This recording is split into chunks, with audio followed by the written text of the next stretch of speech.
Herkese merhaba arkadaşlar, kanalımıza hoş geldiniz. Barış Arduç, Gübse Özay'la evlilik hikayesi hakkında konuştu. Oyuncu Barış Arduç yıllardır gözlerden uzak ve sağlam adımlarla ilerleyen evliliğinin perde arkasında ilk kez bu kadar net anlattı. Arduç 2020 yılında hayatını birleştirdiği Gübse Özay'la neden evlenme kararı aldığını samimi sözlerle paylaştı. Barış Arduç ve Gübse Özay'ın hikayesi 2014 yılında birlikte rol aldığı Deliha filminin setinde başladı. 7 yıl süren bir ilişkinin ardından çift pandemi döneminde evlenme kararı aldı.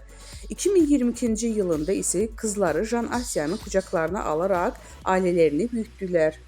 Katıldığı programda özel hayatına dair konuşan Arduç, evlilik kararlarının aceleyle alınmadığını özellikle vurguladı. Biz evlilik kararına romantik değil, gerçekçi bakıyoruz söyledi.